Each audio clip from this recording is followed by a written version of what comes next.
With the D23 trailer and the reveal that the game is coming out in late 2027, it looks like the media cycle for Kingdom Hearts 4 is really starting to kick off. Kingdom Hearts is one of my favorite game series of all time, and I'm thrilled to finally get Kingdom Hearts 4 and kick off the Lost Master saga. The D23 trailer was so good and revealed some interesting things about what we can expect, but there's still a lot we don't know about what this game is going to be like and how it's going to be different from previous games. And since we have about a year until the game comes out, why not make a wish list while we wait? Hello, and welcome to Ben Talks. I'm Ben, and this is where I yap about the stuff that I love. I've enjoyed every game in the Kingdom Hearts series, and I'm sure that I'm going to love 4 too. In particular, I'm really curious to see where the story is going. But that said, like anything, there are ways that the games can be even better, ways that 4 can be the best Kingdom Hearts game yet. So, I want to use this wish list to not only discuss what totally new elements I'm hoping to see, but also things I'd like to see built upon from previous games or improved. Like the lights of the Keyblade, there are 7 items on my wish list. I don't have any specific worlds on this wish list because that kind of feels like it should be a separate video, and the story-based items on this list are generally pretty vague.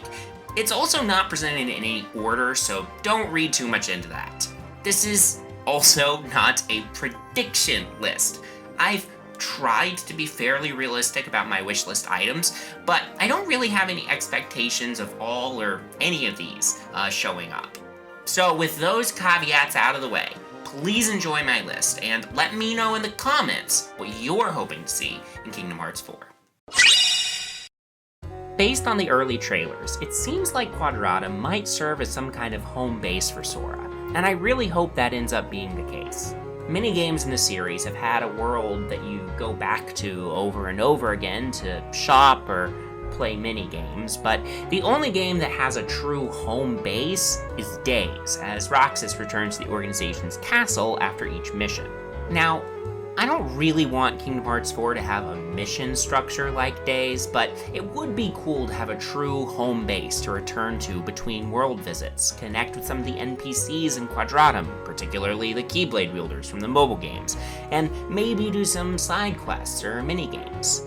Perhaps this is where the Dandelion Dispatch mentioned in the recent D23 trailer could come in. And while we're at it, I would love to have some customization options to make that home base your own. I think it would be really cool to have a shop where Sora could spend money on new furniture or decorations for his apartment that we saw in the first trailer.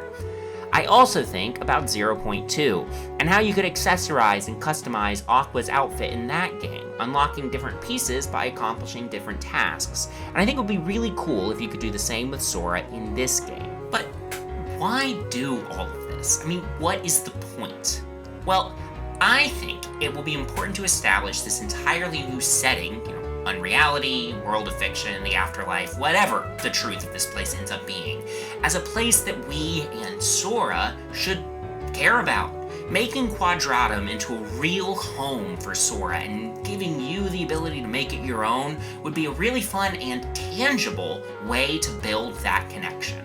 I also think that it would be useful to have a way to keep touching base with the Keyblade wielders of the past, similar to how you could talk to the different organization members before missions to learn more about them in Days.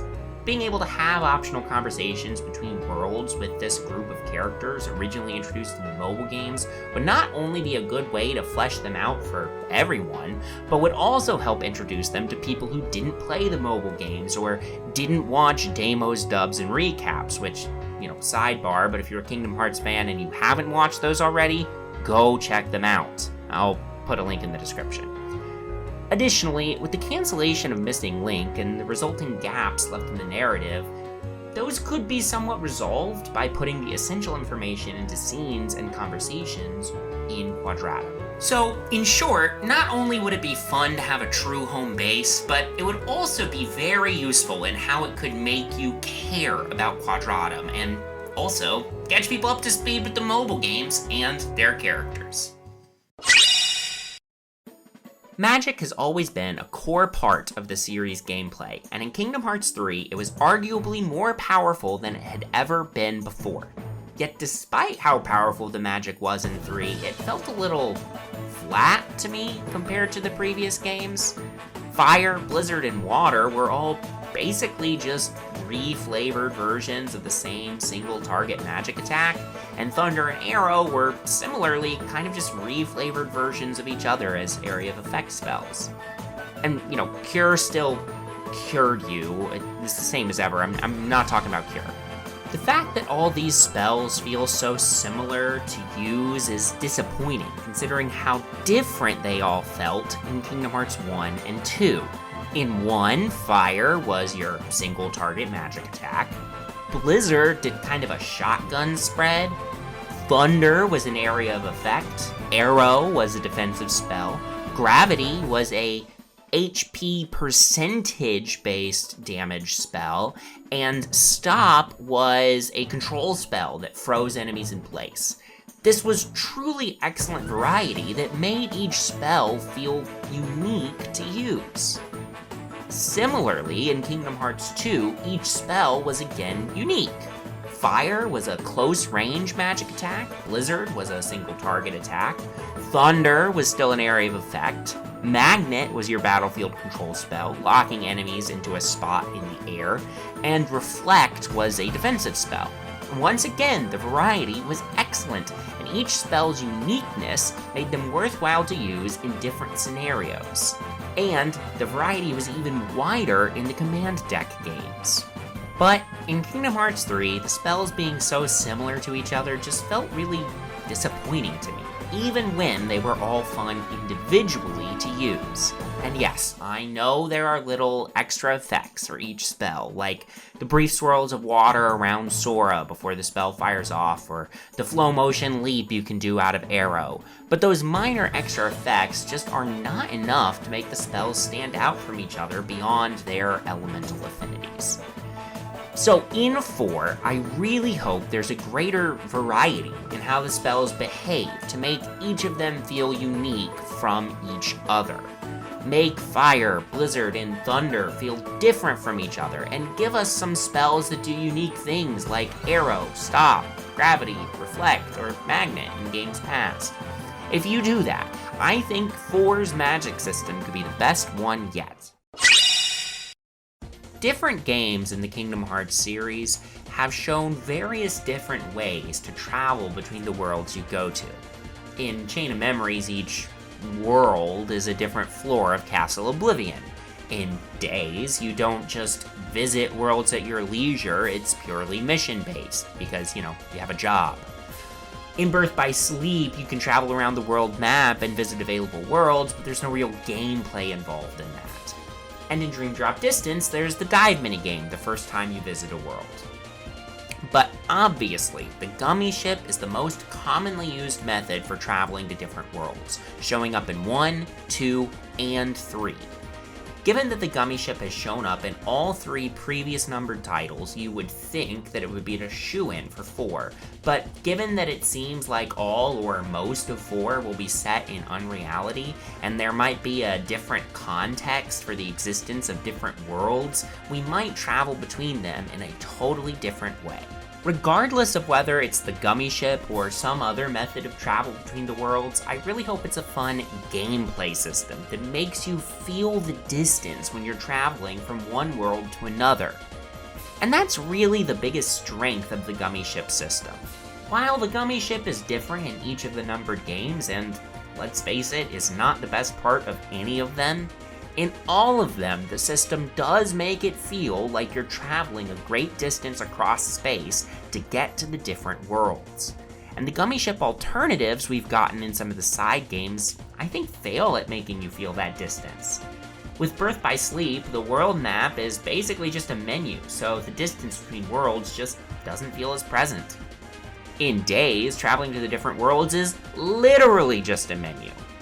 So if in Kingdom Hearts 4, the different worlds you travel to are separated in a traditional way like they are in the Realm of Light, I would really hope that that travel system makes the distance feel vast, like the gummy ship did in 1, 2, and 3. But there remains a possibility, perhaps a strong one, that the way the different worlds are conceptualized in Kingdom Hearts 4 is different from previous numbered titles, and I think Dream Drop Distance is a good example of that.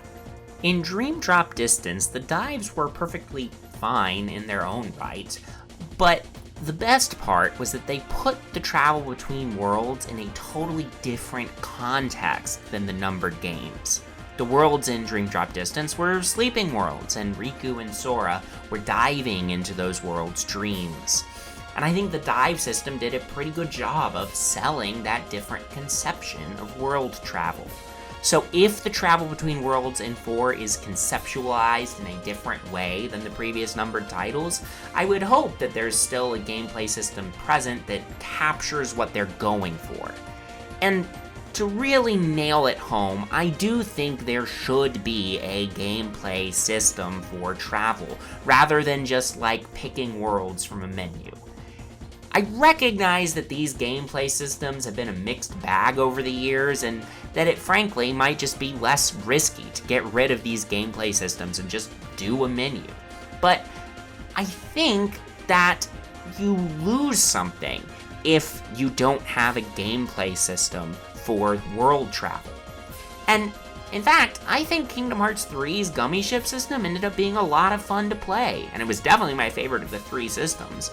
So I don't see why 4 couldn't build off of what came in 3 in that regard and make it even better.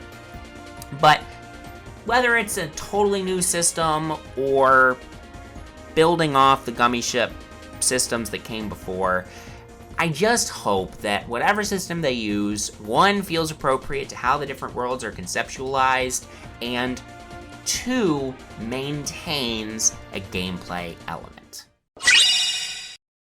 The combat system has always been one of the biggest strengths of the Kingdom Hearts series, and the tournaments in the various coliseums and arenas have always been a fun way to play with the combat system and earn cool rewards, such as accessories, equipment, and keyblades.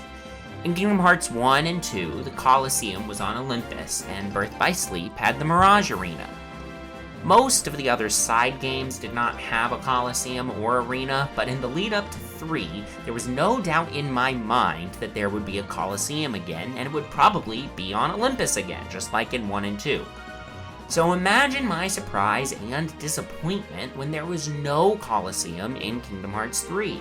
And despite a great mod adding the Coliseum to the PC release of the game, 3 remains the only numbered game thus far without an official Coliseum or arena and the various battle gauntlets associated.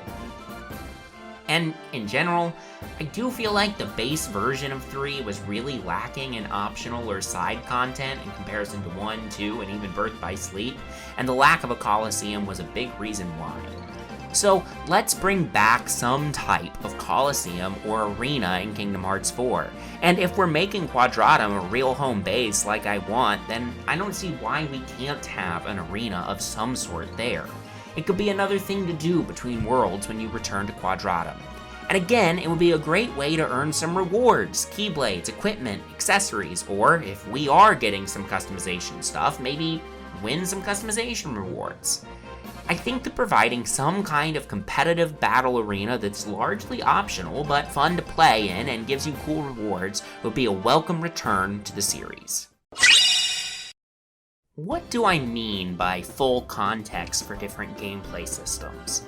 Well, in short, I want an in-canon, in-universe explanation for the different powers and abilities Sora can use in combat and traversal. I think Kingdom Hearts has usually been pretty good at this, but there are a couple of things in Kingdom Hearts 3 where I felt like we were missing an in-universe explanation for some of the stuff Sora could do in battle, namely Keyblade transformations and the attraction flow rides. Now, the Keyblade transformations I feel like are less of a big deal because we have seen other characters do them before, namely the Lingering Will. So I don't think it's that much of a stretch to suggest that maybe Sora figured out how to do it by himself as he's gotten more proficient with the Keyblade. But I still would have liked some moment, just a short one, where someone, probably Yensid, tells Sora that though he may not have passed his Mark of Mastery exam, he's still becoming a more powerful Keyblade wielder. And if he really focuses, he should be able to unlock the hidden power of his Keyblades, or something like that. Still, I don't think that the lack of explanation for why Sora can do Keyblade transformations is that big of a deal, because it's not that big of a leap to suggest he just figured it out. The attraction flow system is a much bigger problem for me. This may just be a me thing and probably makes me a bit of a killjoy, but the attraction flow system really annoys me in Kingdom Hearts 3. There's no in-universe explanation for why Sora can magically summon theme park rides and use them to attack enemies, and no real reaction from Sora, Donald, and Goofy of him using this ability. And we don't see any character do anything remotely similar to this either, unlike the case with Keyblade transformations. I'm not even sure if Sora being able to use these theme park attractions in combat should be considered canon at all. I mean, seriously, what is the deal with these theme park rides? No one comments on them ever, and it's the only gameplay system that gets no real in-universe acknowledgement at all. I mean, they could have done anything. They could have come up with any explanation. And it's not that these don't look cool or aren't fun to use, but I really would have preferred to have something in the game that actually explains what Sora is doing and where the attractions are coming from. It's just a huge pet peeve for me. It's looking like in Kingdom Hearts 4, the big new gameplay system is going to be this build one, however it works. But like previous games in the series, I'm sure there will be multiple gameplay systems at play. And so, I would just hope that all the gameplay systems in 4 have proper in-universe explanations. Even if they're short, even if they're minor, I just want something in terms of in-universe acknowledgement of Sora's new abilities in this game. Look, I need to be able to beat up Ernesto in the Coco world. The special sauce of Kingdom Hearts is the combination of JRPG storytelling tropes and Disney, and it always has been. And starting from the very beginning of the series, Sora has directly fought Disney villains. In the first game alone, you fight Clayton, Cerberus twice, Hades, Rock Titan, Ice Titan, Jafar twice, Ursula, Lock, Shock, and Barrel, Oogie Boogie twice, kind of, Captain Hook, Maleficent twice, and Chernabog. That's a huge roster of Disney villains that you get to fight directly. And granted, in the first game, the Disney Villain Council are the primary antagonists for most of the story, so of course you fight them more. But even in the second game, when Organization 13 are the primary antagonists, there are still a lot of Disney characters that Sora fights. But as the series has gone on, we've had fewer and fewer opportunities to actually fight honest-to-God Disney villains. In Kingdom Hearts 3, we had very minimal opportunities to fight Disney characters. You know, we had the Titans, Marshmallow, Dark Baymax, and Davy Jones, and that's basically it. Every other chance we would have had to fight a Disney villain, we fought a Heartless instead. Now, there should definitely be plenty of Heartless bosses in a Kingdom Hearts game, for sure. But I would love to get a few more opportunities to actually fight Disney characters. And I think there are a couple of huge missed opportunities in 3 in this regard. Like, we definitely should have been able to fight Randall and Monstropolis at the very least. And, you know, it would have been cool to beat up Hans and Arendelle. And I feel like a fight with Hades after beating the Titans in Olympus would have been a good thing to have too. It definitely feels like Disney has gotten more, like, precious with how their characters are used in Kingdom Hearts in recent years, which I think is a shame, because I think that there should be more opportunities to actively fight Disney villains. Again, I need to be able to fight Ernesto. Maybe he can use music as magical attacks or something, I don't know. It's just fun to be able to fight the Disney villains, and it's part of the wonderful DNA of this series. Disney worlds definitely aren't going anywhere, so why should we not get to have actual fights with Disney villains a little more often? What I really want for this game is for it to be a spiritual successor to Birth by Sleep. You know, have 3 substantial campaigns, one each for Sora, Riku, and Kairi. But I think the likelihood of that happening is 0. and I was trying to keep this wish list fairly realistic. You know, it looks like we're gonna have short gameplay sections where you control characters other than Sora, like the Mickey, Donald, and Goofy sections that we saw in the D23 trailer, but I really think that's probably the most, I could hope for in this regard. That said, there are plenty of ways to highlight characters without extensive gameplay sections for each of them. And look, the full original cast of Kingdom Hearts is huge, and we can't highlight every single original character in this game, especially since it seems like there's going to be an increased focus on the characters introduced in mobile games in Quadratum. And that's before we really factor in Yozora and whatever is going on with him in this game. So I'm not necessarily expecting much from the Sea Salt Trio or the Birth by Sleep Trio in this game, because I just don't see how you have the space to do a lot with them. But Riku and Kairi are key characters for Sora's story and emotional arc, and they always have been, so I would really like to see them get some really good moments and story arcs in 4. Riku has traditionally fared well in this department. He certainly had less to do in 3 than he had in previous games, but he had also more or less finished his character arc that started all the way back in 1 in Dream Drop Distance. So 3 felt like a transitional chapter in his story arc, as he takes on a greater leadership role as a true Keyblade Master. We see Riku arrive in Quadratum in the most recent trailer for the game, and I assume that his journey to find Sora and bring him back to the Realm of Light will be his primary story arc in this game. That makes a lot of sense to me, and so I'm not too worried about Riku getting enough story to work with in 4. But I do just want to say that I would really hope that he gets more to do and more moments to shine than he got in 3. But Kairi is the character I have more concerns about. I think it's pretty widely agreed and accepted in the community that Kairi has long been neglected by the story. Nomura and the wider writing team keep setting up Kairi to have a big moment to shine, but it just never really materializes. In Kingdom Hearts 2, she gets a Keyblade. Then at the end of Dream Drop Distance, she's summoned by Yen Sid to be one of the 7 Guardians of Light.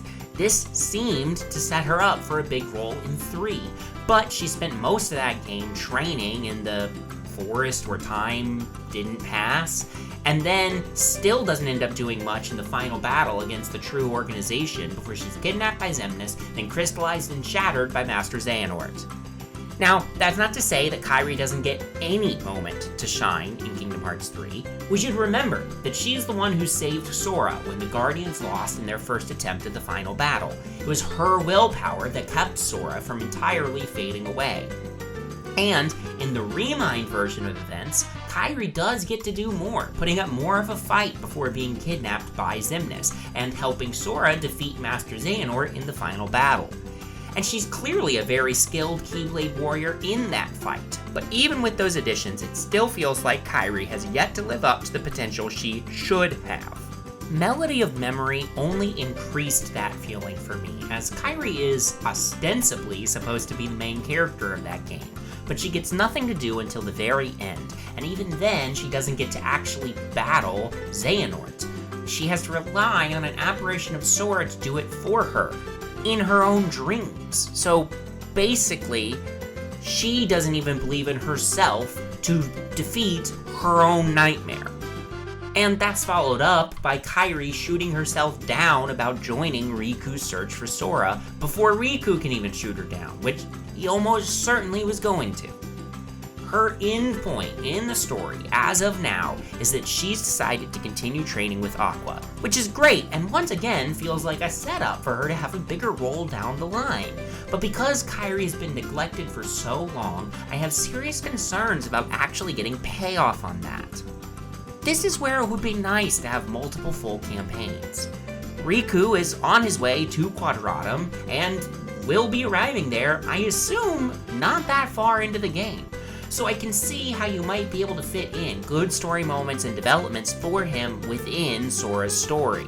But Kairi is staying in the Prime universe to continue her training with Aqua, so her story is going to play out in an entirely different world than Riku and Sora, who I expect will be an unreality for basically the entire game.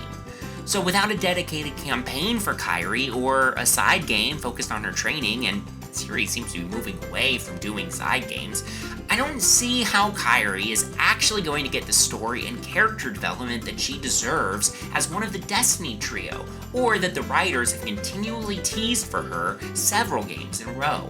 And yes, I did catch the audio at the end of the D23 trailer that seems to be Kairi, but it does little to make me optimistic that she'll finally have the chance to truly shine. But I really hope I'm wrong and that Kairi gets plenty of opportunity to shine in Kingdom Hearts 4 and in the Lost Master Saga moving forward. Time will tell, I suppose, what's in store for Riku and Kairi in Kingdom Hearts 4, but I hope that it's excellent for both of their stories and characters, especially Kairi, who really deserves a chance to shine after almost 25 years. And I really don't want to be misconstrued here, because I do really like Kairi as a character.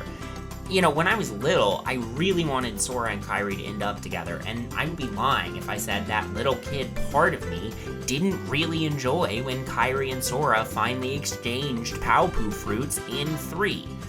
Though, you know, let's be honest, Sora, Riku as a pairing is a lot stronger now because Riku has gotten so much more development than Kairi.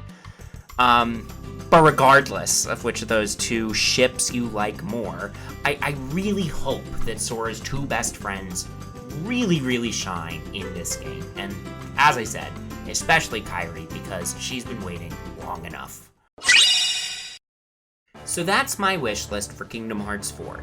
It really feels like the game is just around the corner, and I can't wait to see where the story goes in this new saga. I've loved these games forever, and I'm really looking forward to this next chapter. I hope you all are as excited as I am, and even if my wish list is not answered in 4, I'm sure I'm going to enjoy whatever is in store. But what do you all think? What's on your Kingdom Hearts 4 wish list? Let me know in the comments below, and do try to stay on theme by making sure your wish list is either 7 or 13 entries long. I mean, come on, you got it. I'm sure that I'll want to talk about Kingdom Hearts again in the future, so don't forget to like and subscribe too, so that you can stay up to date with my future videos. And if you like Pokemon, a few months ago I made a wish list for what I want to see in Winds and Waves. So go check that out as well. Anyway, that's all for me, and I'll see you all next time.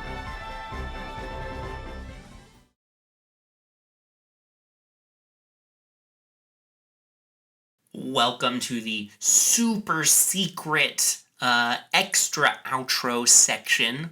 I just want to thank you again for watching the video. Also, if you listen really closely, there's a couple of sections where my cat was being very insistent about getting attention while I was recording. So you might be able to hear him purring a little bit in there. So if you're really good at listening, you'll find it. I know there's not many of you who are following this channel, and that's totally fine.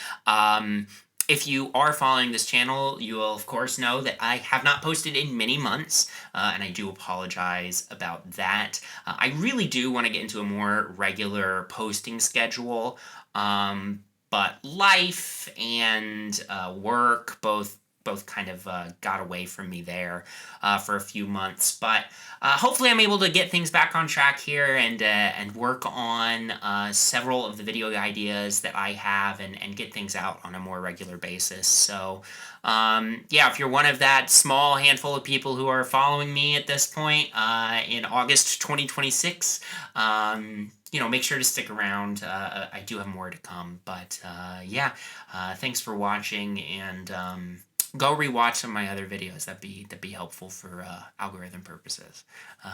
Okay, I'm gonna close it here. Bye.